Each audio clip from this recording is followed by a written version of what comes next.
जय श्री साईराम, ओम श्री साईराम, जय श्री साईराम। अपने अपने गुरु की जय, श्रील प्रपात की जय, श्रीमद् भागवतम की जय, सुखदेव गोस्वामी की जय, परीक्षित महाराज की जय।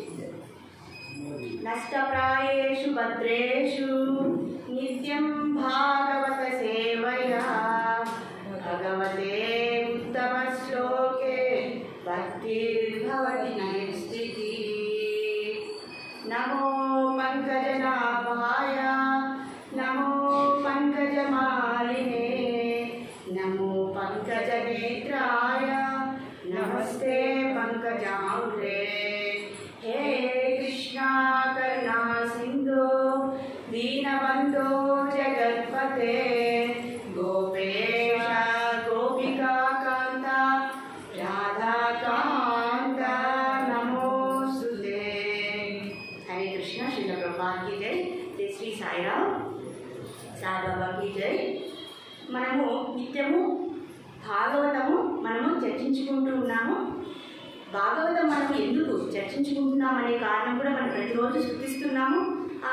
మనం భాగవతం చర్చించుకునే ముందు మనము గురువులని ఆ భగవద్ భక్తుల గురించి మనం స్మరించడం వల్ల మనకు జ్ఞానం అనేది మనకు సులభంగా అర్థమవుతుంది। కాబట్టి మనము గురువుని ముందు స్థుతించుకోనేటువంటి ఆచారం అనేది, అందుకే మనము గురువుని స్థుతిస్తున్నాం। సో ఇప్పుడు మనం ఏం చెప్తాం, ఎందుకు మన భాగవతాన్ని మనం చర్చించుకోవాలి, దాని ఆవశ్యకత ఏంటి అనేది ప్రతిసారి మనము అర్థం చేసుకోవడానికి ఎన్నో ఉదాహరణల ద్వారా మనము ప్రయత్నిస్తున్నాము। మనకు జీవితంలో, నిత్య జీవితంలో, ఈ భౌతిక యుగంలో ఈ భౌతిక శక్తితో మనము ఈ భౌతిక దేహంతో నిత్యము పోరాడుతూ ఉన్నాం। ఈ భౌతిక శరీరంతో, ఈ భౌతిక ఇంద్రియాలతో మనము ఆత్మస్వరూపులు అయినప్పటికీ కూడా ఈ భౌతిక దేహాన్ని మనము తీసుకునడం వల్ల మనం ఆత్మస్వరూపులని మరిచిపోయి భౌతిక దేహమైతే ఎక్కువ ప్రాధాన్యత ఇచ్చి ఈ ఇంద్రియాలు చెప్పినట్లు, ఈ మనసు చెప్పినట్లు ఈ దేహబుద్ధితో ఆలోచించడం వల్ల మనకు ఎన్నో కష్టాలు, ఈ మాయాశక్తితో మనము పోరాడలేక మనం ఎన్నో కష్టాలకు లోనవుతూ ఉన్నాము। చాలామంది చూడండి, మనకు ఇప్పుడు మనము ప్రజెంట్ పరిస్థితి చూస్తే చాలామంది పిల్లలు కావచ్చు, యువకులు కావచ్చు, పెద్దవాళ్ళు కావచ్చు ఆత్మహత్యలు చేసుకుంటున్నారు। అలాగే ఇంకా ఎన్నెన్నో రకరకాల విఘాతాలన్నిటికీ గురి అవుతున్నారు। అంటే సమస్యను పరిష్కరించుకోలేక, అలాంటి మనసు, అలాంటి జ్ఞానం లేక మనము అలాంటి ప్రకృతి విపత్తులకు లోనవుతున్నాము। ఒక పక్క మనమే హింసించుకుంటున్నాము, ఇతరులని హింసిస్తున్నాము, అంటే దుఃఖానికి గురి అవుతున్నాము। దీనికి మనకు కావాల్సినటువంటి పరిష్కారము భగవద్ జ్ఞానము। ఎప్పుడైతే మనము ఆత్మ కాబట్టి మనము ఆ పరమాత్మ జ్ఞానాన్ని మనం తీసుకుంటే మనము ఇక్కడ ఈ భౌతిక ప్రపంచంలో ఉండేటటువంటి సమస్యలను మనము అతి సులభంగా పరిష్కరించుకొని శాంతియుతంగా, సంతోషంగా మనము జీవనాన్ని కొనసాగించవచ్చు। ఇది మనిషిగా మొదటి మెట్టు। ఇంకా రెండవ మెట్టు ఏంటి, ఆ ఆత్మజ్ఞానాన్ని తీసుకొని, ఆ భగవద్ జ్ఞానాన్ని తీసుకొని ఈ ఆత్మను ఉద్ధరించుకుని పరమాత్మ సాక్షాత్కారం కలిగి మానవ జన్మ యొక్క అంతిమ లక్ష్యాన్ని మనము చేరుకునేటువంటి ప్రయత్నం అనేది చేస్తూ ఉన్నాము। అది దేనివల్ల అంటే భగవద్ జ్ఞానం వల్లే। ఈ భౌతిక జ్ఞానం వల్ల మనకు ఉదాహరణ పని। అందుకే మనము రోజు అంటే భాగవతంలో అన్ని సమస్యలకు పరిష్కారం, అన్ని భౌతిక సమస్యలకు పరిష్కారం ఉంది। అదే భౌతిక జ్ఞానంలో అన్ని సమస్యలకు పరిష్కారం లేదు। శాశ్వతమైన ఆనందమైన పరిష్కారం అనేది భగవద్ జ్ఞానం వల్లే మనకు దొరుకుతుంది।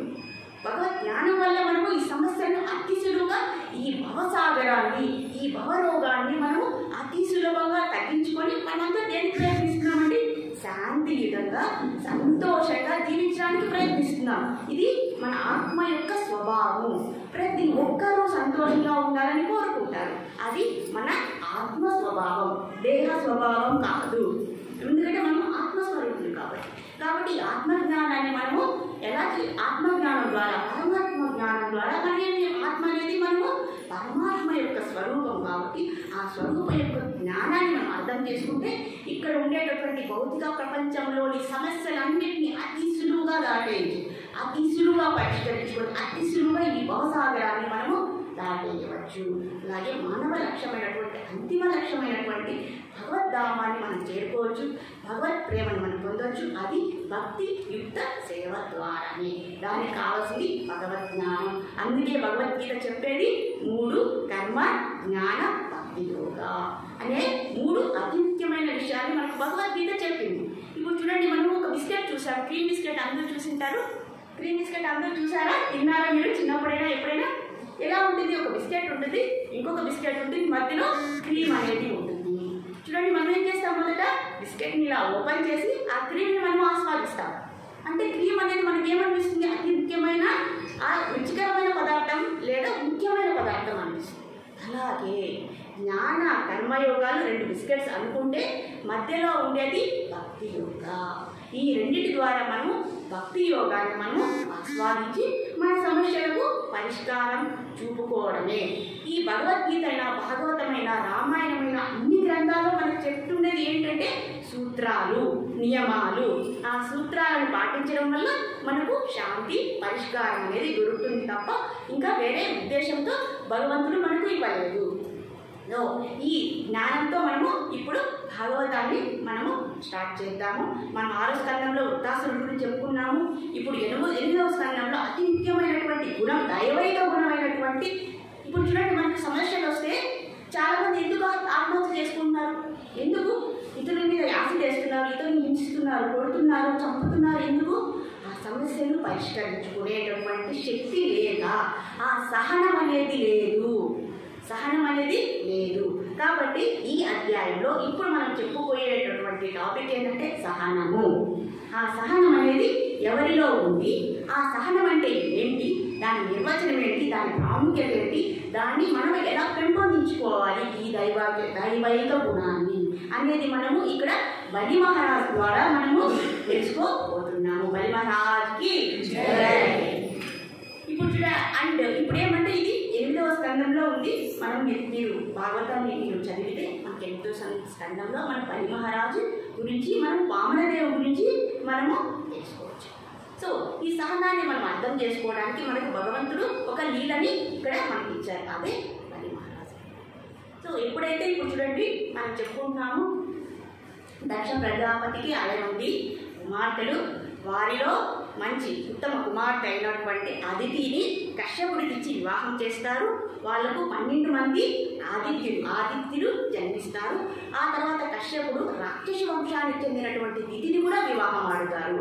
దితి నుంచి మనకు రాక్షస వంశం వస్తుంది, ఆదితి నుంచి మనకు దేవతలు అనేది పుడతారనమాట, ఆవిర్భవిస్తారు. ఆ విధంగా వంశం అనేది వృద్ధి చెందుతుందన్నమాట. ఇక్కడ ప్రజాపతిని ఎందుకు ఉద్దేశించారంటే సంతానోత్పత్తి, ప్రజా ఉత్పత్తి జరపడానికే అక్కడ మనకు దక్షుడికి ఈ సేవ అనేది ఇచ్చారన్నమాట. సో ఈ వంశంలో వచ్చిన వారన్నమాట. ఇప్పుడు చూడండి, మనం హిరణ్యకశిపుడి గురించి చెప్పుకున్నాం. ఆ వంశంలో రాక్షసుల వంశంలో ఎవరు? మనం హిరణ్యకశిపుడి గురించి చెప్పుకున్నాం. నరసింహలీలలో అన్ని మనము చర్చించుకున్నాము. ఆ నరసింహలిలో వచ్చినటువంటి ప్రహ్లాదుడు తెలుసు కదా మనందరికీ. ప్రహ్లాదుడి యొక్క పుత్రుడు విరోచనుడు, విరోచనుడి యొక్క పుత్రుడు బలి మహారాజు. ఇప్పుడు చూడండి, బలి మహారాజు బలి చక్రవర్తి, బలి చక్రవర్తి అలా అర్థమవుతుంది. ఇప్పుడు చూడండి, ఎప్పుడైతే ఇప్పుడు మనకి ఎప్పుడు ఒక కొట్లాట జరుగుతుంది, అదేంటి దేవతల మధ్య రాక్షసుల మధ్య ఎప్పుడు తగ్గు జరుగుతూనే ఉంటుంది. ఇక్కడ భూలోకంలో అదే జరిగింది. సో ఇప్పుడు తగ్గు జరుగుతూ ఉంటుంది. అప్పుడు ఏమవుతుందో ఒక్కసారి ఏం చేస్తారు ఈ రాక్షసులు, మళ్ళీ ఇంద్రుడి మీద ఆధిపత్యాన్ని చలాయించాలని చూస్తారు. ఇప్పుడు మనం బలి మహారాజు గురించి తెలుసుకుందాం. బలి మహారాజు అంటే ఈయన రాక్షస వంశుడు అయినా కూడా, రాక్షస వంశంలో వచ్చినా కూడా వాళ్ళ తాత ఎవరు? వాళ్ళ తాత ఎవరు? ప్రహ్లాద్ మహారాజు. ఆయన కంటే ఇంకా ఎక్కువ భక్తిని ఆయన ఇక్కడ ప్రదర్శించబోతున్నారు. ఆయన వంశంలో వచ్చినాడు కాబట్టి రాక్షస వంశంలో ఉన్న రాక్షసమైనటువంటి ఆ రక్తం ఉన్నా కూడా ఆయనకి దైవైక గుణాలు, దైవభక్తి అనేది అలవాటింది అనమాట. ఆయన ఏం చేశారు? ఆ రాక్షసుల యొక్క గురువు ఎవరు ఇక్కడ? శుక్రాచార్యుల వారు. ఎప్పుడైతే శుక్రాచార్యుల వారు ఈ రాజుని ఒకటి ఆజ్ఞాపించారన్నమాట, నువ్వు 100 అశ్వమేధ యజ్ఞాలను నువ్వు ప్రారంభించాలి అనేటువంటి గురువు ఆదేశాన్ని ఇచ్చారు. ఎవరికి? బలి మహారాజు. ఇప్పుడు ఏం చేశారు బలి మహారాజు? తన ఆధిక్యతను, తన శక్తిని, తన భక్తిని పెంచుకోవడానికి గురువాక్య పరిపాలన, గురువు చెప్పినట్లుగా ఆయన ఆచరించి చేశారనమాట. 100 అంటే 100 అశ్వమేధ యజ్ఞాలంటే అది సామాన్యం కాబట్టి ఇక్కడ ఇంద్రుడు 100 అశ్వమేధ యజ్ఞాలు స్వర్గానికి అధిపతి అయ్యాడు. ఇక్కడ ఏం చేశాడు? ఇప్పుడు బలి మహారాజు కూడా గురువు ఆజ్ఞతో, గురువు యొక్క కృపతో, గురువు యొక్క జ్ఞానంతో, దయతో ఆయన ఏం చేశాడు? అశ్వమేధ యజ్ఞాలను పూర్తి చేశారు. అలాంటిది ఒక ప్రాముఖ్యత అండి. ఇంకొకటి బ్రాహ్మణులని సంతృప్తిపరిచారు. ఇక్కడ బ్రాహ్మణులు అంటే మనం తీసుకోవచ్చు, అంటే జన్మతః పుట్టినవారు కాదండి. ఇక్కడ జన్మతః వచ్చిన వారినే బ్రాహ్మణులు అన్నారు. ఎవరైతే బ్రహ్మ జానేతి ఇది బ్రాహ్మణ, బ్రహ్మజ్ఞానం కలవారు, అది ఎవరికి కలిగి ఉంటుందో, అలాగే దైవాంశ సంపుతాన్ని ఎవరైతే పూజ తప్పకుండా ఆచరణ యోగ్యంగా పాటించి అందరికీ ఆ భగవద్జ్ఞానాన్ని అందిస్తున్నారో వారినే బ్రాహ్మణులు అంటారు, వైష్ణవ బ్రాహ్మణులు అంటారు. ఇంకా శుద్ధంగా చెప్పాలంటే కరెక్ట్ అయిన వర్డ్ వచ్చి వైష్ణవ బ్రాహ్మణులు. ఈ బ్రాహ్మణులు కూడా సంతృప్తి వచ్చారండి. ఆయనకు అన్ని సంపదలు ఇచ్చి ఇలా వాళ్ళని బ్రాహ్మణులు సంతృప్తి పరిచారు. అందరూ సంతోషంగా ఉన్నారండి. ఆ రాజ్యంలో బలి మహారాజు యొక్క పరిపాలనలో అందరూ సంతోషంగా ఉన్నారు. గోవులు సంతోషంగా ఉన్నాయి, బ్రాహ్మణులు సంతోషంగా ఉన్నారు, ప్రజలందరూ సంతోషంగా ఉన్నారు. ఇదంతా దేని వల్ల ప్రాప్తించింది? బలి మహారాజుకి భక్తి వలనే, భక్తి శక్తి వలనే అతనికి ప్రాప్తించింది. కాబట్టి ఇక్కడ ఆయన బ్రాహ్మణులు సంతృప్తిపరిచాడు, గురువుని సంతృప్తిపరిచాడు, గోవుని అందరినీ సంతోషపెట్టారనమాట. వీళ్ళందరి యొక్క దీవెనలతో ఆయన అశ్వమేధ యజ్ఞాలని విజయవంతంగా, పరిపూర్ణంగా, శాంతంగా, సహనంగా, సంతోషంగా ఆయన పూర్తి చేశారన్నమాట. ఎప్పుడైతే ఈ 100 అశ్వమేధ యజ్ఞాలను పూర్తి చేశారో ఇంకేమైందండి? మళ్ళీ ఇంద్రుడికి మరి అంటే న్యాయుడు ఎవరికి ఏది వచ్చినా నెక్స్ట్ ఇంద్రుడికి ఆయనకి ప్రాబ్లం అయిపోతుంది, ఆయన యొక్క పదవికి, ఆయన యొక్క సీటుకి. కాబట్టి ఇంద్రుడికి ఇప్పుడు ఇంకా బలి మహారాజు వెళ్ళిపోయారు స్వర్గలోకానికి.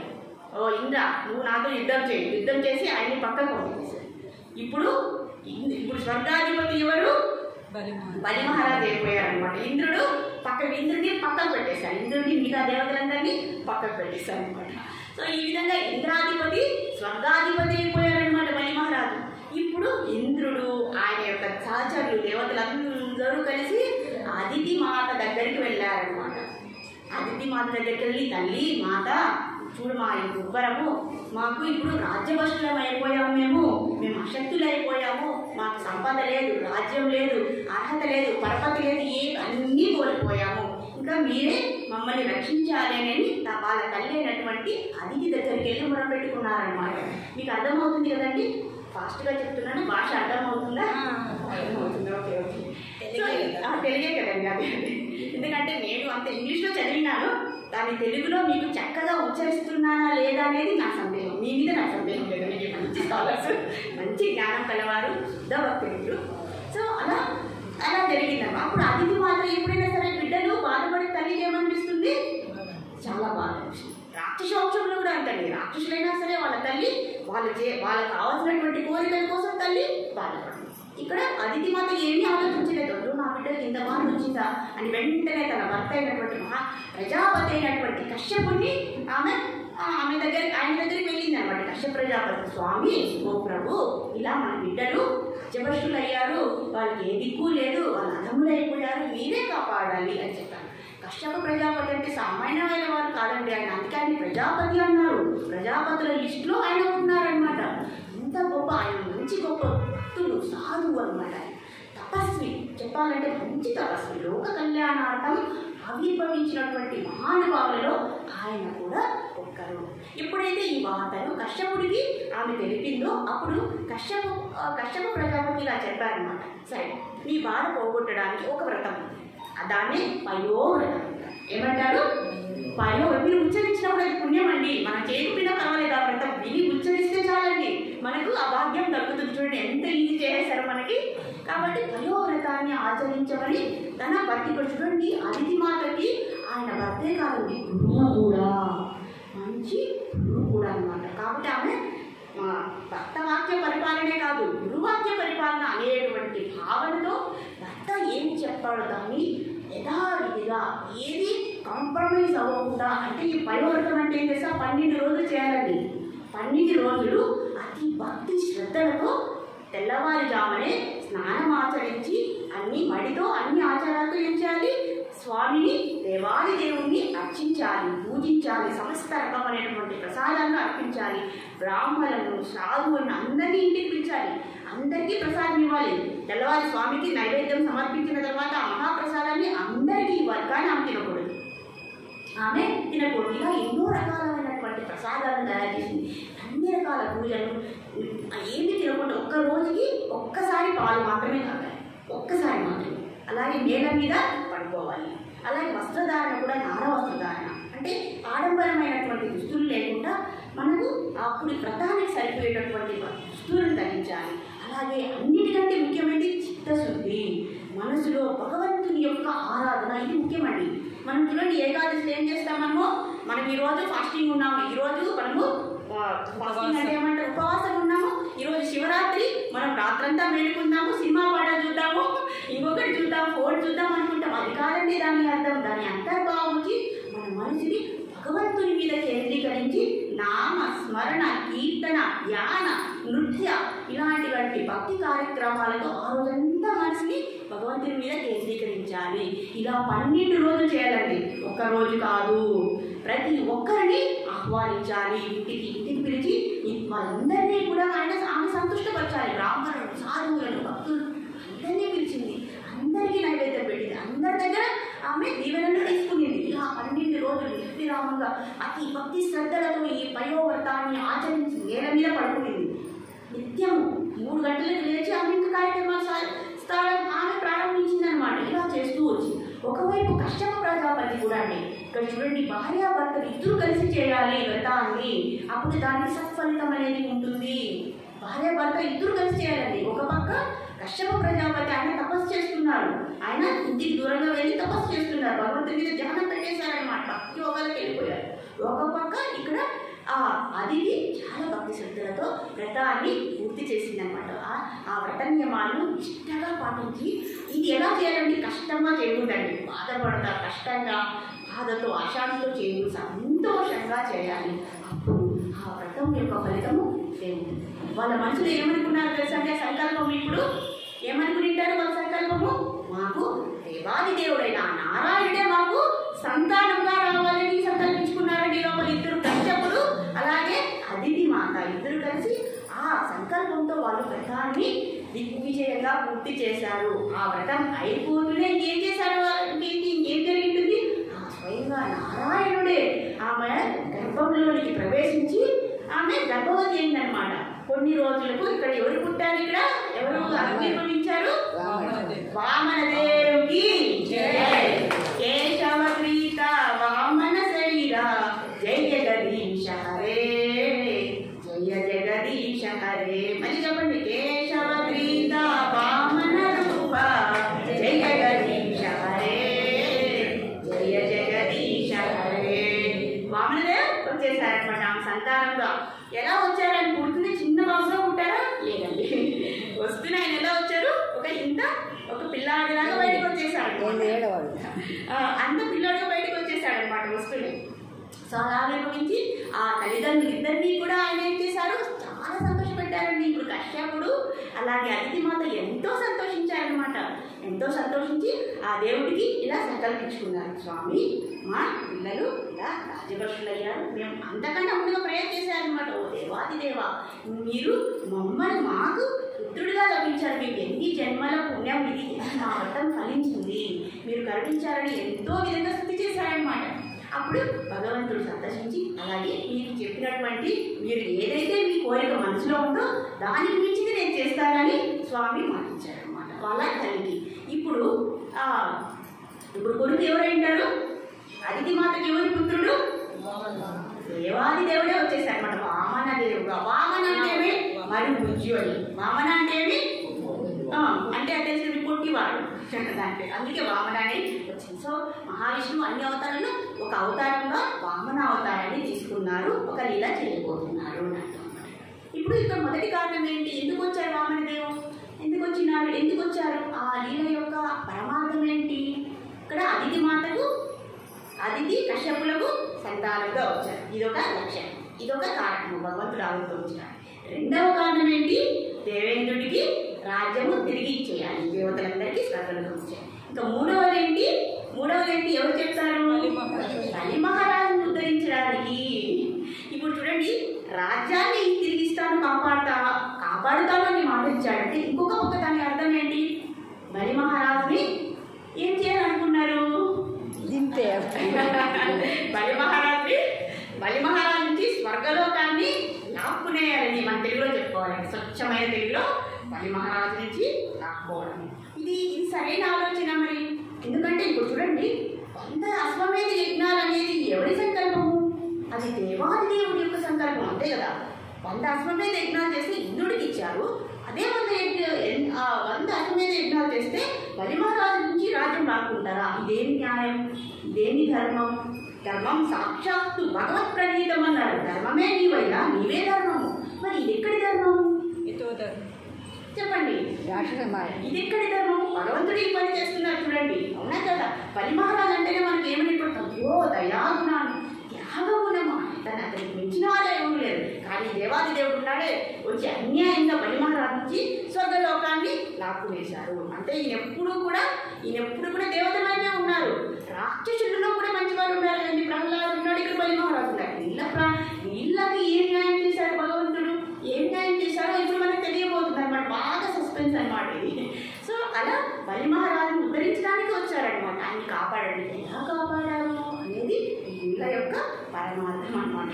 సో ఈ విధంగా ఇప్పుడు ఏం చేశాము? బలి మహారాజు స్వర్గాధిపతి అయిపోయాడు. ఇంకా బలి మహారాజు యొక్క అన్యులు ఉన్నారు కదా, ఆయన యొక్క మంత్రి, సైనికులు, వాళ్ళ ప్రజలందరూ ఉన్నారు కదా, వాళ్ళ యొక్క సంతోషంతో పట్టలేమండి. మా రాజు స్వర్గాధిపతి అయిపోయాడు అని వాళ్ళు ఏం చేశారు? సంతోషంతో ఉప్పిదమైపోతున్నారు. ఇంకా మేము ఈ 3 లోకాలకి మేమే అధిపతులము, మేమేమైనా చేయొచ్చు, సాధువులు హింసించవచ్చు. ఇక్కడ బలి మహారాజు గురించి మనం మాట్లాడలేదండి, వాళ్ళ యొక్క అన్యుల గురించి మనం మాట్లాడుతున్నాం. వీరేం చేశారు? బలి మహారాజు అయితే ధర్మం మీద నిలబడ్డారు. ఇక్కడ చూడండి, బలి మహారాజు గురువుని సందర్శించారు, బ్రాహ్మణులను సందర్శించారు, ధర్మాన్ని పాటించారు. ధర్మాన్ని ఆయన ధర్మంలో పాటించారు. ధర్మ సూత్రాలు తెలిసినవాడు, ధర్మ సూక్ష్మాలు తెలిసినవాడు ఎవరు? బలి మహారాజు. అందువల్ల ఆయనకి ప్రాప్తించిందండి. అందువల్ల అశ్వమేధ యజ్ఞాలు చూడండి, ధర్మం యతో ధర్మ తతో జయ, యతో ధర్మ చెప్పండి, యతో ధర్మ తతో జయ, యతో అధర్మ తతో అపజయ. ఇది మనం గుర్తుంచుకోవాలండి. ఏ పని చేసినా ఎప్పుడు మన మైండ్లో గుర్తుపెట్టుకోవాలి. బికాస్ ధర్మ ఈజ్ భగవాన్. దేవుడిని కూడా మనం ఎదిరించవచ్చు, అవునా కదా? నువ్వే ధర్మమయ్యా కాబట్టి నేను ఏమైనా ఎటువంటి పరిస్థితుల్లో అయినా సర్వ అవస్థలో నేను ధర్మానికి కట్టుబడి ఉంటాను అని నిలబడినటువంటి ఒకే ఒక దైవాంశ సంబూతుడు బలి మహారాజు.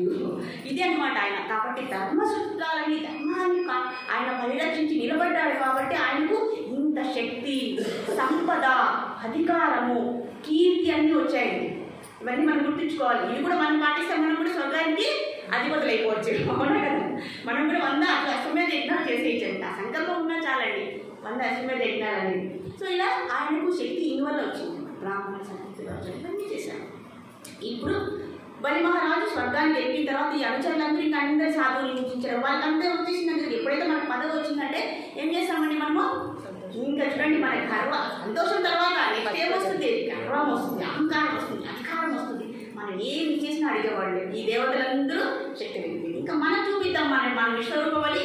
ఆ అన్యులందరూ కలిసి ఇంకా ఇట్లాంటి దుష్కార్యక్రమాలు చేసుకుంటూ మొదలుపెట్టారనమాట. ఇది బలి మహారాజుకు తెలియదు అనమాట. అలా జరిగింది. ఇప్పుడు ఇంకా దేవుడు ఎందుకు వచ్చారు? ఆ స్వామి ఆవిర్భవిస్తూనే ఇంకా బలి మహారాజు దగ్గరికి రావాలి కదా. ఇప్పుడు బలి మహారాజు ఇంకొక వ్రతం చేస్తున్నారు, సువ్రత. సు అంటే మంచి, వ్రత అంటే ఆజ్ఞమైనటువంటి ఆధ్యాత్మికమైనటువంటి ఇంకో వ్రతాన్ని ఆచరిస్తున్నారనమాట. ఆ వ్రతం యొక్క కండిషన్స్ ఏంటంటే, నియమాలు ఏంటంటే, ఎప్పుడైతే మన వ్రతాన్ని ఆచరిస్తామో మనకు కోపం రాకూడదు. ఆ వ్రతము ఫలితం రావాలంటే మనకు ఆ వ్రతం కంప్లీట్ అయ్యే వరకు మనకు కోపం రాకూడదు. మనం ఎవరిని ఏమనకూడదండి, మాటలు అనకూడదు, మన ప్రవర్తన ద్వారా బాధ పెట్టకూడదు, ఏ విధంగా బాధ పెట్టాలి, మనసు అవాచకరమే మనం బాధ పెట్టకూడదు. ఇంకొకటి ఏంటి, ఎవరు వచ్చినా మనము దానం అనేది చేయాలి. మన దగ్గర ఏమున్నా దాన్ని మనం తిరిగి ఇచ్చేయాలి ఎవరైనా వచ్చి ఆ వ్రత సమయంలో. ఇవన్నీ ఆ కట్టుబాటు, ఆ కండిషన్స్ అన్నమాట. ఈ కండిషన్స్ వ్రతాన్ని ఆచరిస్తున్నారు. ఇంకా బలిదేవుడు, బలి మహారాజు చిన్న బాబు కదండి, అడుగులు వేసుకుంటూ కడుగు వేసుకుంటూ కమండలం ఉంది ఒక చోట, ఒక చేతిలో కమండలం, చక్రం కూడా అడుగులో పట్టుకొని ఎంత అందంగా ఎలా ఉన్నాడంటే ఆ రూపంలో ఆయన నడుస్తుంటే అందరూ వ్రతం చేస్తుంటే అందరూ ఒక్కసారిగా మామూలు వైపు చూశాను, ఎంత అందంగా ఉన్నాడు ఈ అబ్బాయి, ఎంత సుందరంగా ఉన్నారు, ఆయన చూస్తే ఇలానే ఉండిపోవాలనిపిస్తుంది. ఎర్రని రంగులో దగ్గ మెరిసిపోతున్నారు అనమాట. బుజ్జి బుజ్జి కాళ్ళతో, బుజ్జి బుజ్జి కాళ్ళతో, బుజ్జి బుజ్జి చేతులతో ఆయన మెరిసిపోతూ అందరూ అనుకున్నారు భగవంతుడు ఇలా వచ్చాడేమో అని అనుకుంటున్నారనమాట. అందరూ అక్కడ అందరు ప్రజలు. అలాంటి సమయంలో ఆయన బలి మహారాజుని సమీపించారు. అప్పుడు బలి మహారాజుని అన్నాడు, ఓ రాజా, ఎత్తుదని ఎలా సంబోధించారు, ఓ రాజా అని సంబోధించారనమాట. చూడండి ఎంత అదృష్టం అండి, భగవంతుడు వచ్చి మనల్ని పేరుతో పెట్టి పిలిస్తే మనకి ఏమనిపిస్తుంది, ఓ బలి మహారాజా నా మాట వినుడు అని భగవంతుడు భగవాను వాచ భగవంతుడు స్టార్ట్ చేశారనమాట. అప్పుడు బలి మహారాజు చెప్పారు, ఓ నాయన, ఓ చిన్న పిల్లవాడా, ఓ ముద్దులోనిదే ఓ చిన్నవాడుడా, నీకేమి కావాలయ్యా, దగ్గరికి రా. ఇక్కడ తెలియదు కదండి భగవంతుడని. బలి మహారాజు చాలా ఆకర్షణమైపోయిందనమాట స్వామిని చూస్తూనే. నానా రా కన్నా, నా దగ్గరికి రా, ఎంత అందంగా ఉన్నావయ్యాను, రా నీకేం కావాలి, రా నీకేం కావాలి అన్నాడు. అప్పుడు స్వామి వామనదేవి ఇలా అన్నాడు, నాకేమీ వద్దయ్యా, నాకు రాజా నీ దగ్గర అన్ని అష్ట ఐశ్వర్యాలన్నీ ఉన్నాయి, నాకేమీ వద్దు, నాకు 3 అడుగులు కావాలి. ఏం కావాలి? 3 అడుగులే చాలులే, 3 అడుగులే చాలులే అంటున్నాడు. అయ్యో చిన్ని బాలుడా, నీకు తెలియదయ్యా, నువ్వు 3 అడుగులు అడుగుతున్నావు, నేనెవరు అనుకున్నావు, నేను స్వర్గాధిపతిని, లోకానికి అధిపతి, నా దగ్గర ఎంత సంపద ఉంది, రాజ్యం వైపు, నీకు ఏం కావాలి, వజ్రాలు కావాలి, వైడూర్యాలు కావాలి, మాణిక్యాలు కావాలి, భవనాలు కావాలా, దేవకన్యలు కావాలి, ఇది కూడా దేవకన్యలు కావాలా, పరిచర్యకులు కావాలి, ఏం కావాలో అడుగు నాయన, నీకంత తెలియదు లేదు, నేను చేస్తా, నువ్వు అన్నిటికంటే ఎందుకైనా అడుగు నాయన, చిన్న వాడికి 3 అడుగులు ఏముంది నీకు ఇచ్చేస్తాను, కానీ ఎక్కువ అడుగు, మంచి విలువైన అడుగు అని చెప్పిస్తున్నాడు బలి మహారాజు. అప్పుడు భగవాన్ వాచ చెప్తున్నాడు బలి మహారాజు, స్వామి ఓ రాజా, నాకు 3 అడుగులు చాలు, నేను ఒక బ్రాహ్మణుని, నాకు ఎందుకయ్యా ఈ వైడూర్య కంటే ఆభరణాలు, ఆ దేవతలు ఎందుకు, అప్సరసలు ఎందుకు, నాకు అవసరం, నాకు 3 అడుగులు చాలు. ఒక బ్రాహ్మణుడు అండి, తను అసంతుష్ట ద్విజ నష్ట అంటారు. అంటే బ్రాహ్మణుడు అంటే ఏది ఉందో దాంతో సంతృప్తి పడగలడు, అదే బ్రాహ్మణ అంటారు. బ్రాహ్మణుడు అంటే అర్థం ఏంటి, వైష్ణవ బ్రాహ్మణుడు అంటే అర్థం ఏమంటే భక్తుడు అంటే అర్థం ఏంటి ఇక్కడ చెప్పేస్తాడు. భక్తుడు అంటే భగవంతుడు తనకి ఏమి ఇచ్చాడో దానితో సంతృప్తి పడేవాడే బ్రాహ్మణ. దానితో అసంతృప్తి పడ్డాడు అనుకోండి, వాళ్ళ బ్రాహ్మణత్వం వెళ్ళిపోతుంది. అసంతుష్ట ద్విజో నష్ట, ఆ బ్రాహ్మణత్వమే వెళ్ళిపోతుంది. కాబట్టి నేను సంతుష్టుని, నాకు దేవుడు ఏమి ఇస్తే అది చాలు, నాకు 3 అడుగులు చాలు, నేను ఎక్కువ అడుగు అనేటువంటి ఆ అహంకారాన్ని ఎందుకు చూపిస్తున్నావు, నాకు అవసరం లేదు, బ్రాహ్మణి నాకు 3 అడుగులు చాలు, నువ్వు ఇస్తావో లేదు చెప్పుకున్నాను, ఈజీగా ఇస్తాను, నేను 3 అడుగులు లేదు 30 అడుగులు కూడా నేను ఇస్తాను అన్నారు. అవునా 30 అడుగులు కూడా ఇస్తావా, సరే చూద్దాం అని చెప్పేసి ఏం చేశాడు, ఇక్కడ వామనదేవి ఏమైపోయారు, చిన్న పెద్దగా అతి పెద్దగా పెరగడం ఎంత పెరిగిపోయారంటే మనం చూడలేనటువంటి, మన కళ్ళు చూడలేనంత, మన ఇంద్రియాలు తట్టుకోలేనంత.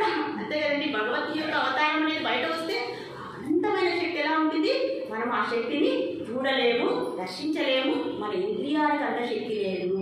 అలాంటిదండి చూస్తున్నాం కానీ అందరూ చూస్తున్నారు. ఇంకొక విషయం చెప్పాలి, దీనికి ముందు జరిగింది, శుక్రాచార్యుల వారు అక్కడ ఉన్నారు. శుక్రాచార్యులు చెప్పారు, శుక్రాచార్యుల వారికి ఆయనకి దివ్య దృష్టిలో అర్థమైపోయింది. ఓ ఇక్కడ స్వామి అడుగులు పడుతుంటేనే ఇంకా తెలుసు కదండి, దేవతలు వర్సెస్ రాక్షసులు ఏమవుతుంది, రాక్షసులు ఎప్పుడు కూడా దేవతలు అడుగు పెట్టారంటే వాళ్ళకి తెలిసిపోతుందండి. అది ఎలా అంటే ప్రకంపనల ద్వారా, శబ్దధ్వనుల ద్వారా, శక్తి ఆ తరంగాల ద్వారా మనకి తెలిసిపోతుంది అనమాట. అంతే కదండి, భగవంతుడు ఇలా అక్కడ అడుగు పెట్టారంటే అన్నీ ఎలా అయిపోతే ప్రశాంతంగా ప్రసన్నంగా మారిపోతాయి. దాన్ని పసిగట్టాడనమాట శుక్రాచార్యుల వారు. ఇంకా భగవంతుడు వచ్చాను ఆయన దివ్య దృష్టిలో చూస్తే, ఓ దేవాది దేవుడే వచ్చేసారా అని చెప్పి ఈ వ్రత సమయంలో ఈయన శుక్రాచార్యుల వారు బలి మహారాజు దగ్గరికి వెళ్ళి, నాయన నువ్వు ఒక విషయాన్ని గమనించు, దేవాది దేవుడే వస్తున్నాడు, నువ్వు జాగ్రత్తగా ఉండు, ఆయన ఏమడిగినా ఇస్తానని చెప్పేద్దు. ఎందుకంటే బలి మహారాజు ఎవరు వచ్చినా ఏమడిగినా చేస్తాడు, నుంచి దానగుణం అనమాట. మనకుందండి, మనం కూడా ఆ గుణాన్ని పెంపొందించుకోవాలి. సో అలా అనమాట శుక్రాచార్య వారు ముందర చెప్పి పెట్టారనమాట. కానీ ఇక్కడ ఏం చేశారు, ఇంతవరకు గురువాక్య పరిపాలన చేశారు, ఇంకా గురు అవాక్య పరిపాలన చేశారనమాట. అంటే ఇక్కడ చూడండి, గురువుని ధర్మాన్ని కానీ తప్పితే గురువు మాటలు కూడా మనము వినాల్సిన అవసరం లేదు అని చెప్తున్నారు ఇక్కడ. ఎందుకంటే గురువుది వైష్ణవ ప్రధానం చేయకూడదు, కానీ గురువు ధర్మాన్ని అతిక్రమించి పనులు చేస్తే మనం దాన్ని సపోర్ట్ చేయకూడదు, మన ధర్మాన్ని పాటించాలని నేను చెప్పడం లేదండి, ఇక్కడ బలి మహారాజు చెప్తున్నారు. ఆ విషయాన్ని చెప్పారు. అయినా కూడా ఆయన పర్వాలేదు నీకేం కావాలో తీసుకోన్నారు. ఇంకా స్వామి అంతా పెరిగిపోయి ఒక్క కాలుని ఎక్కడ పెట్టారు? ఆకాశాన్ని మొత్తం ఆక్రమించేశారండి. మనకి ఎన్ని లోకాలు ఉన్నాయి? 14 లోకాలు ఉన్నాయి. భూ భువః స్వర్గ మహా జన తప సత్యలోక. అలాగే అతల వితల సుతల రసాతల తలాతల మహాతల పాతల. ఇలా రెండో స్టెప్ ఏం చేశారు? రెండో అడుగు భూమి మీద ఉండేది ఆల్రెడీ, భూమి మీద ఉంది ఆల్రెడీ, అది మొత్తం ఆక్రమించేసింది. పాతాల లోకాలన్నీ ఆక్రమించేసింది, పైన భువన లోకాలన్నీ ఆక్రమించేసింది. స్వామి ఇంకా పెరిగిపోతున్నాడు అనమాట. ఇంకా బలి మహారాజు ఇలానే ఉండిపోయాడు. అందరూ ఆశ్చర్యంగా చూస్తున్నారు, ఇదేంటి, ఏం జరుగుతుంది, ఇది ఏంటి, అందరూ ఆశ్చర్యపోతున్నారు అనమాట. ఇక్కడ అది చూడటానికి ఎంత అందంగా ఉందంటే ఇంకా అందరూ వేదాలు పఠిస్తున్నారు. ఇంకా వేదాలను పురుష సూక్తం, స్త్రీ సూక్తం అన్ని చదివేస్తున్నారండి. భక్తులైతే సాధువులు ఋషులందరూ కూడా ఒక్కొక్క వాళ్ళు చేసి ఒక్కొక్క రాక్షసులు అయిపోయింది. ఇంకా రాక్షసులు ఏమనుకున్నారు? మా కథ అయిపోయింది, మాకు ఏదో జరగబోతుంది. ఇంకా శుక్రాచార్యుల వరకు ఇంకా ఇబ్బందులు అవుతున్నారు. ఇంకా దేవాది దేవుడు ఎంటర్ అయిపోయినాడు, ఈయనేమో చాటి దానం ఇచ్చేస్తారు, ఇంకా మనకు వినాశకాలం అనేది దాపరించిందని శుక్రాచార్యుల వారు అనుకుంటున్నారనమాట. కానీ బలి మహారాజు యొక్క మనసులో ఇలానే ఉండిపోయారు అనమాట. ఇంకా భగవంతుడి యొక్క స్వరూపాన్ని చూస్తూ ఆయన ముగ్ధులైపోతున్నారనమాట. ఏమి జరుగుతుంది బలి మహారాజుకి అర్థం కావడం లేదనమాట. ఇంకా పైకి వెళ్ళి స్వామి ఏమన్నారు? అయ్యా, 1 అయిపోయింది, 2 అయిపోయింది, 3 అడుగు ఎక్కడ పెట్టమంటావు చెప్పు, ఎక్కడ పెట్టమంటావు నువ్వు ఏమని అంటే ఇంకా బలి మహారాజు ఇలానే ఉండిపోయారు, ఏం మాట్లాడడం లేదనమాట. అప్పుడు దేవాది దేవుడి కోపం వచ్చింది. ఓ మూర్ఖ, ఓ మోసగాడా, ఓ నీచుడా, ఏం చెప్పావు నాకు? ఓ అహంకారి, 3 అడుగులు ఇస్తానన్నావు, ఏది ఇంకో 3 అడుగు ఎక్కడుంది? నాకు మొత్తం అయిపోయింది. ఇదేనా నీ ధర్మము? ఇదేనా నీ సత్యవాకు? ఇదేనా నీ మాట? మాట మీద నిలబడతానన్నావు, 3 అడుగు ఎక్కడుంది? ఇది నీ అహంకారము. ఏమనుకుంటున్నావు నువ్వు? నువ్వే పెద్ద రాజు అనుకుంటున్నావా? స్వర్గాన్ని మాత్రం నువ్వు ఆక్రమిస్తే అన్ని ఆక్రమించినట్లుగా ఇప్పుడు నాకు 3 అడుగులు ఇస్తావా చేస్తావా అంటున్నారు. ఇంకా బలి మహారాజు ఇలానే ఉండిపోయారనమాట. ఆయన ఆనందంలో తోలిపోతున్నారు అనమాట. ఎవరు? బలి మహారాజు. ఆయనకి ఆ తిట్లు కూడా వేద మంత్రాల్లా వినపడుతున్నాయన్నమాట. ఓ స్వామి, ఓ దేవాది దేవాన్ని శుద్ధిస్తున్నారు మనసులో. ఆ మాటలు కూడా బయటికి రాలేకపోతున్నాయి. ఇప్పుడైతే మన స్వామి దర్శనం కలిగితే మన గొంతు అనేది ముగపోతుంది. అవునా కదండి? మన ఎంట్రుకలు నిక్కబొడుచుకుంటాయి, మన శరీరం నుంచి ప్రకంపనలు అనేవి వస్తాయి. ఆయన ఆశ్చర్యంతో ఇలా మాట రాక అలానే ఉన్నారనమాట. ఒక దేవుడు తింటున్నాడు, ఓ నీచుడా, 3 అడుగు ఎక్కడ? ఆయన ఏమీ చెప్పలేకుండా అందరూ భయపడుతున్నారు. ఇంకా ఏం చేశారు? ఓ గరుడరా, గరుడ గమన తవ చరణ కమలమి మనసిల సతు మమ నిత్యం, గరుడ గమన తవ చరణ కమలమి మనసిల సతు మమ నిత్యం, మనసిల సతు మమ నిత్యం, మమ పాతమ పా గురుదేవా, మమ పాతమ పా గురుదేవా, మమ తాపమ పా గురుదేవా, మమ పాతమ పా గురుదేవా. ఓ గరుడా, ఓ గరుడ దిగి ఇప్పుడు వెంటనే వెళ్ళి ఈ దోషిని, ఈ నీచుడిని బంధించు, ఈ నీచుడిని బంధించు, సంఖ్యలు వేసేసే అన్నారు. వెంటనే గరుడు అతి వేగంగా పరిగెత్తొచ్చి ఆయన చేతుల్ని సంఖ్యలతో గట్టిగా కట్టేశాడు, కాళ్ళని గట్టిగా కట్టేశాడు, మొత్తం మధ్య భాగాన్ని కట్టేశాడు, ఈ తలని మొత్తం సంఖ్యలతో బంధించేశాడు. ఎంత నొప్పిగా ఉందంటే బలి మహారాజుకి. చూడండి, మామూలు సంఖ్యలు వేస్తేనే మనకి ఎంత నొప్పి అనిపిస్తుంది. అలాంటి గరుడ ఆయన బంధించాడంటే ఆ శక్తికి ఎవరైనా సరే అక్కడే మృతి చెందుతారనమాట. కానీ బలి మహారాజు చాలా ఉన్నతమైన భక్తుడు కాబట్టి, భక్తి శక్తి ఉంది కాబట్టి, భగవంతుని శక్తి ఉంది కాబట్టి ఆయన ఇలానే ఉన్నారు. ఆయనకి ఏ నొప్పి అంటలేదండి. ఇక్కడ ఇది మనం గమనించాలి. ఎటువంటి నొప్పి కలగలేదు, ఎటువంటి బాధ కలగలేదు. మానసికంగా, శారీరకంగా ఆయన ఎటువంటి బాధకు గురి, ఇంకా తన్మయత్వంలో ఉన్నారు. మీరు ఏమన్నా చేసుకోండి, దేహం నాకు కాదు, నా ఆత్మ భగవంతుని మీద ఉంది. ఇదే అండి భక్తి యోగా, ఇదే అండి భక్తి యోగా, ఇంకా వేరేది కాదండి. అదే మనమైతే ఏం చేస్తామండి, మన దగ్గరికి ఎవరైనా వస్తారు, డబ్బులు ఇవ్వమంటారు, మనం డబ్బులు ఇస్తాము, తిరిగి వెంటనే తిట్టడం, నువ్వు నాకు సరిపోయేది డబ్బులు ఇవ్వు నీచుడా అని తిట్టే మనకి ఎలా ఉంటుంది? అందరి ముందు అవమానిస్తే ఎలా ఉంటుంది? చూడండి, ఇక్కడ ఇంకా వీళ్ళు శుక్రాచార్యులు, వీళ్ళందరూ పరిచర్యలు, కుటుంబం అంతా ఏమనుకుంటున్నారు? ఓ దౌర్భాగ్యుడా, ఓ తెలియలేని వాడా, అంతా ఏం చేశారు? ముల్లోకాలు రచించాం, మమ్మల్ని అడిగి ఇవ్వాలనేది అంతా నీ ఇష్టమేనా? భార్య పిల్లలు ఉంటారు కదండి, వాళ్ళందరూ తిరుగుతున్నారు. ఇంకా అక్కడ రాజ్యంలో ఉండేటువంటి మంత్రి సైనికులందరూ ఈయనకి తెలియలేదు, మూర్ఖుడు, అజ్ఞానుడు. ఇంకా గురువు ఏమనుకుంటున్నారు? గురువునా ఆయన శాపం పెడుతున్నారనమాట. గురునా వర్షత శబ్ద, ఆయన ఏమంటారు? తిట్టిన నీచుడా, వినాశం దాటి వినాశకాలే విపరీత బుద్ధి అనుభవించు, నువ్వు వినాశానికి రాజ్య భ్రష్టుడైపో అని గురువు శపించాడండి. అక్కడ దీవించాడు మొదట్లో, ఇప్పుడు గురువు శపించాడు. చూడండి, ఒక్కొక్క కుటుంబంలో ఉన్న వాళ్ళు తిడుతున్నారు, నిన్ను నమ్ముకునేందుకు మాకు గతి పట్టింది. అవునా కదా? మన దగ్గర డబ్బులు ఉన్నాయంటే అందరూ మన దగ్గర ఉంటారు, మనకి జేజేలు కొడతారు. అదే డబ్బు లేకపోతే మనం ఏం చేస్తారు? హీనంగా చూస్తారు. ఇంకా రాజ్యంలో ప్రజలందరూ మేము ఇన్ని నమ్ముకొని ఈ రాజ్యంలో బతుకుతున్నాం, ఎంత నువ్వు ఇచ్చేస్తే మా కథ ఏంటి, మా దుస్థితి ఏంటి, మమ్మల్ని ఆలోచించకుండా మా పరిస్థితి ఆలోచించుకుంటే ఎలా ఇస్తావయ్యా దానం? నువ్వు అవసరం లేదు, నీతో మేము ఉండము, నువ్వు బుద్ధిహీనుడు అని వాళ్ళు కూడా చెప్తున్నారు. అందరూ చెప్తున్నారు అనమాట బలి మహారాజు. ఇవన్నీ ఏమి ఇవ్వలేదండి. అదృష్టశాస్తు అన్నీ కూడా బలి మహారాజులోకి ఏమీ ఎక్కలేదు. ఒక భగవంతుడి యొక్క నామస్మరణ తప్ప, భగవంతుడి యొక్క రూపం తప్ప, ఇది భక్తుడి యొక్క లక్ష్యం. ఇలా జరిగిందనమాట. ఇంకా గరుడ వచ్చి బంధించేశారు. ఇంకా ఏం చేశారు?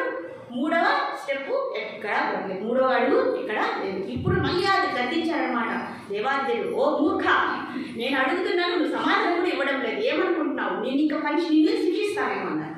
వెంటనే అప్పుడు ఏం చెప్పారు? ఇప్పుడు మనం చెప్పాం నవరస భక్తుల్లో ఏం చెప్పారు? శ్రవణం, కీర్తనం, విష్ణు స్మరణం, పాద సేవనం, అర్చనం, వందనం, దాస్యం, సాఖ్యం, ఆత్మ నివేదనం అన్నీ అయిపోయి భక్తి యొక్క అంతిమమైనటువంటి ఇదేంటి? ఆత్మనివేదన.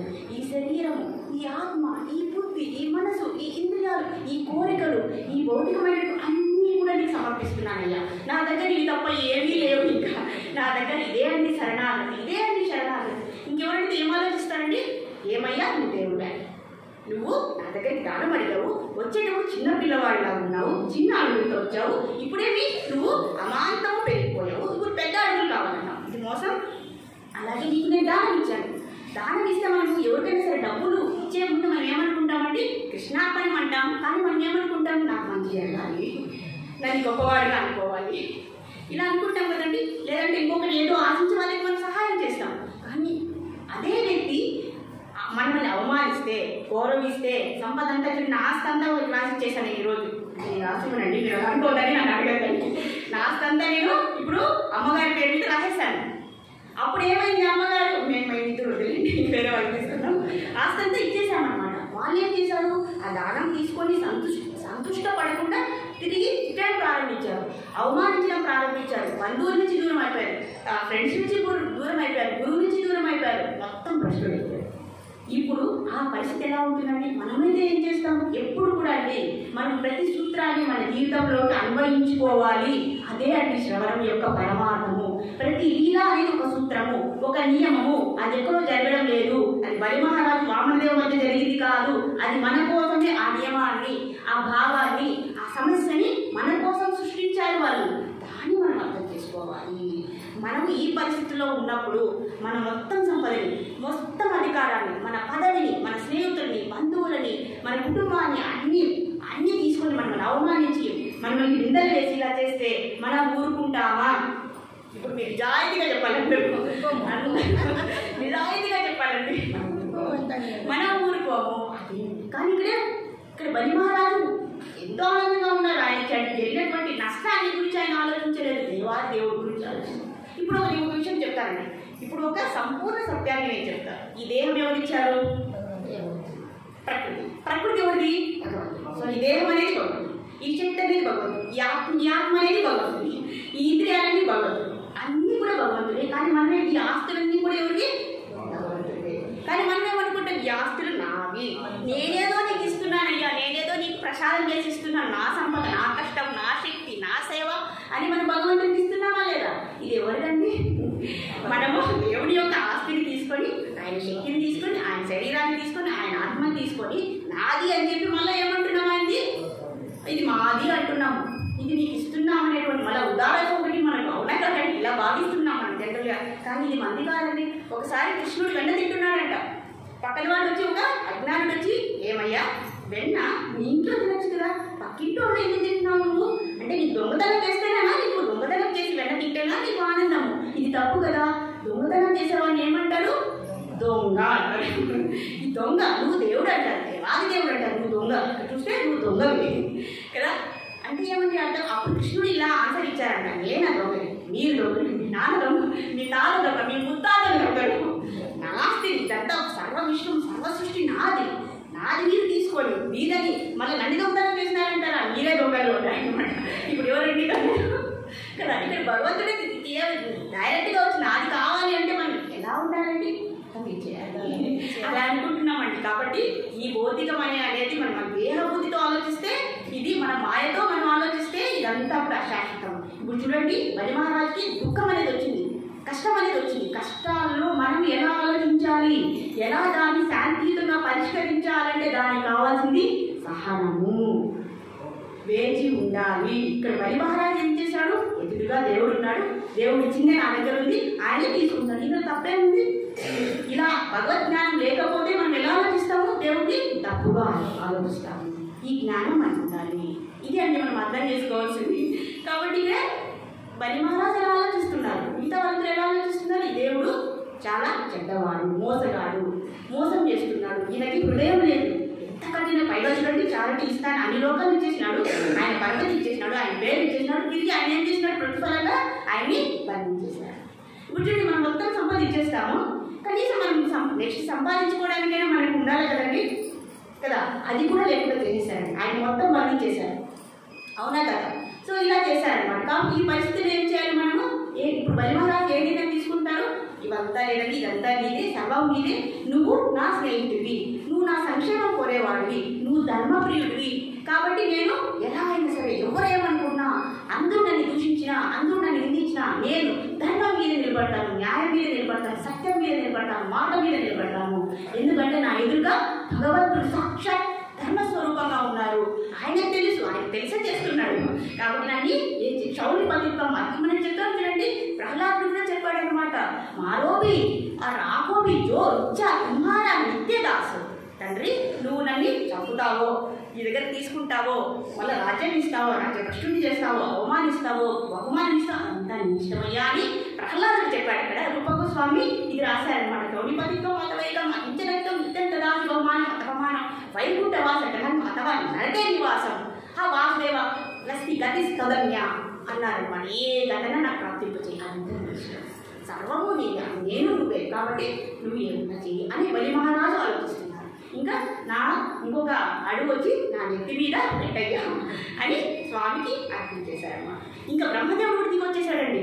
అయ్యా దేవాదిదేవా, ఏది నువ్వు చేస్తున్నావని, ఇంత కష్టంగా నువ్వు శిక్షిస్తున్నావా, ఇంత పరీక్ష పెడుతున్నావు నీ భక్తుడికి, ఆయన చేసినటువంటి నేరం నేను నీ భక్తుడిగా అవడమా, దానం ఇవ్వడమా, నువ్వు అడిగిందల్లా ఇవ్వడమా, అగౌరవపడమా, అన్ని కోల్పోవడమా, అన్ని సంచడమా ఆయన చేసినటువంటి నేరం. ఇంత శిక్షిస్తాడా దేవాదిదేవుడు? నీ హృదయం లేదని అడిగారు బ్రహ్మదేవుడు. ఇక్కడ బలి మహారాజు ఏం అడగలేదండి, బ్రహ్మదేవుడే అడుగుతున్నాడు. అప్పుడు భగవానుడు మాట్లాడతాడు, ఓ బ్రహ్మదేవా, నువ్వు చాలా ఎక్కువగా ఆలోచిస్తున్నావు. నా యొక్క అంతర్భావం ఏమంటే ఆ బలి మహారాజు యొక్క గుణాలు, ఆ గుణాలని బయట పెట్టాలని నేను ఇలా చేస్తున్నాను.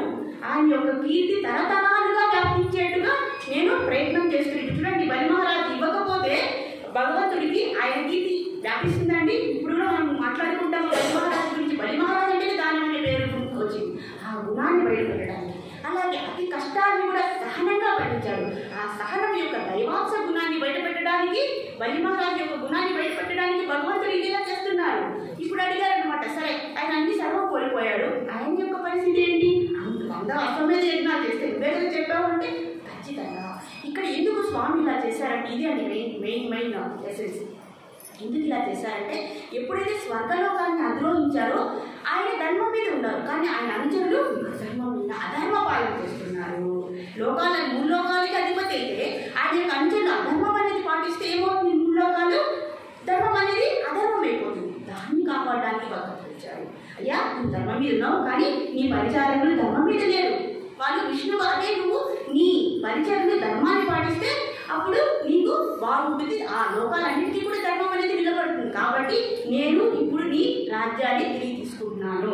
కానీ నేను ఎప్పుడైతే మనకు ఇవన్నీ ఉన్నాయి కదండి, మనువులో 14 మన్వంతరాలు ఉన్నాయి కదా, మనకి 14 మన్వంతరాలు 14 మనువులు ఉంటారు. వాళ్ళు చెప్పాం కదా, మన స్వయంభువను, సాగోదీసమను, ఉత్తమమను, తామసమను, రైవతమను, చక్షుషమను, వైవస్వతమను, మళ్ళా సావర్ణి, బ్రహ్మ సావర్ణి, దక్ష సావర్ణి, ధర్మ సావర్ణి, రౌద్ర సావర్ణి, మళ్ళీ రౌద్ర సావర్ణి, ఇంద్ర సావర్ణి, ఇలా 14 మనువులు ఉండాలండి.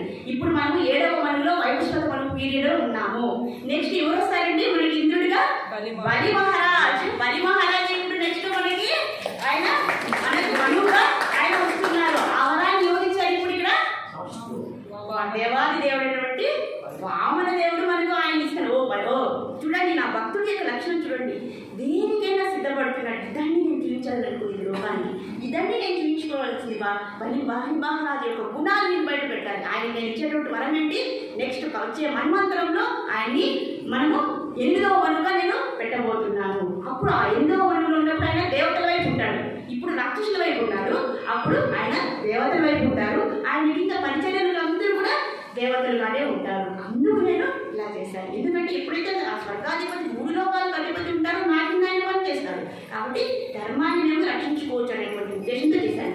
మరి అంతవరకు ఏం చేయాలి, బలి మహారాజు ఏమైపోవాలి అంటే, నేను సుతల లోకానికి ఆయన చక్రవర్తికి చేస్తాను. నువ్వు అంతవరకు ఏం చేస్తావు, ఈ పాతాళ లోకంలో ఉండేటువంటి సుతల లోకాన్ని నువ్వు పరిపాలించు. అక్కడ ఎలాంటి సౌకర్యాలు ఉంటాయంటే స్వర్గం కంటే మించి ఉంటాయి సుతల లోకంలో. అలాగే నేను నీకు సెక్యూరిటీ గార్డ్గా నేను నీ రాజ్యం ముందర నేను నిలబడి ఉంటాను. ఎప్పుడు నన్ను దర్శనం చేసుకోవచ్చు. ఇక్కడ చూడండి, దేవాది దేవుడే ఒక సెక్యూరిటీ గార్డ్ అంటే తెలుసు కదండి. సెక్యూరిటీ గార్డ్గా నేను ఉంటాను నీ దగ్గర, నేను రక్షిస్తాను, ద్వారపాలకుడిగా నేను ఉంటాను. నువ్వు నా రూపాన్ని ఎప్పుడు సందర్శించుకోవచ్చు. అలాగే నువ్వు సౌఖ్యంగా ఉండవచ్చు. నెక్స్ట్ నువ్వు మనువుగా రాజ్యాన్ని పరిపాలించవచ్చు అనేటువంటి వరాన్ని భగవంతుడు ఎన్ని వరాలు ఇచ్చేసాడండి. ఆ తాత్కాలిక సంబంధం తీసుకొని అందులేని శాశ్వతమైనటువంటి కీర్తిని, శాశ్వతమైనటువంటి ధర్మాన్ని ఆయన నిలబెట్టడానికి, ఇలా బలి మహారాజు స్థుతించడానికి ఆయన ఈ లీల చేశారు. అలాగే దేవేంద్రుడికి ఇంద్రుడి ఆ స్వర్గలోకాన్ని ఇప్పించేశారు.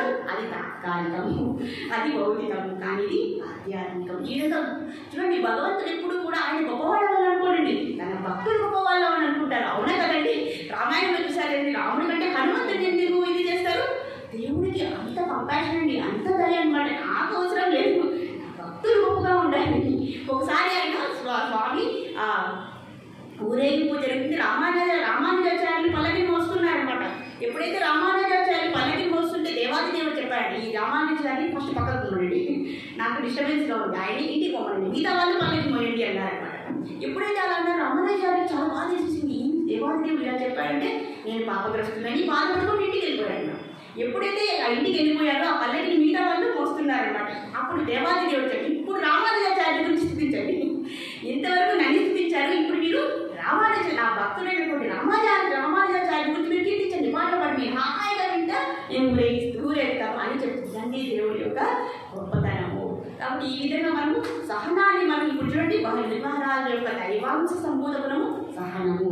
కాబట్టి మనం కూడా మన జన్మలో ఏమి జరిగినా అది మన ముందు కర్మల వల్లే జరుగుతుంది. ఇది మొట్టమొదటిది. మనకు వచ్చే కష్టాలు ఎందువల్ల వస్తాయంటే అది చాలా ఇంపార్టెంట్ అండి. ఫలశ్రుతి ఇది మన జీవితంలో ఎటువంటి కష్టం వచ్చినా సరే, అది డబ్బు శక్తో మనుషులో ఏది వచ్చినా కూడా అది మన ముందు జన్మల యొక్క కర్మ ఫలితమే ఉంటుంది. ఆ కర్మను తీసేయడానికే భగవంతుడు కష్టాలు ఇస్తాడు. ఇంకొకటి ఏంటంటే ఆ కష్టాల వల్ల మనకు హృదయ శుద్ధీకరణ అనేది జరుగుతుంది, మనం వినయంగా మారుతాము. అది ఇంకొకటి అనమాట. ఇప్పుడు చూడండి, బంగారు నువ్వు నాకు మంచి మేలిమైన మెరుగైన బంగారు అంటే ఇస్తుందా, ఇవ్వదండి. దాన్ని ఏం చేయాలి, అట్టిలో వేయాలి, కాల్చాలి, ఎర్ర కాల్చి కొట్టి మెరుగు దిద్దితే అది మెరుగు ఇస్తుంది. మనం కూడా అదే అండి. ఇప్పుడు బట్టలు చూడండి బాగా మాసిపోయింటాయి, మనం ఏం చేయాలండి, వాషింగ్ మిషన్లో వేసి లేదా సర్ఫ్ వేసి బాగా ఉతికి కొట్టి ఆరేసి మళ్ళీ ఐరన్ చేస్తే దానికి మెరుగు ఎలా వస్తుందో, మనమని కూడా భగవంతుడు కష్టం దుఃఖం అనేటువంటి బాధలో వేసి బాగా తిప్పి సంసార బాధల్లో వేసేసి మనకు వినయం వచ్చేటట్లు, అలాగే మనలో ఉన్నటువంటి ఈ అరిషడ్ వర్గాలన్నింటినీ కూడా శుభ్రం చేయడానికి, అలాగే వినయాన్ని, అలాగే ఎప్పుడైతే మనకు కష్టం వస్తే మన దేవుడా అంటామా లేదండి, తన దగ్గర తెచ్చుకోవడానికి అందిస్తారు. హరే కృష్ణ, ఇదందరికీ ఇప్పుడు భావిస్తూ హరే కృష్ణ, ఇలా ప్రభావానికి జై, వామదేవుడికి జై, బలి మహారాజుకి జై, శ్రీమద్ భాగవతంకి జై, సత్యసాయి బాబాకి జై, అండ్ సమస్త భక్త కోటి బృందకి జై. హరే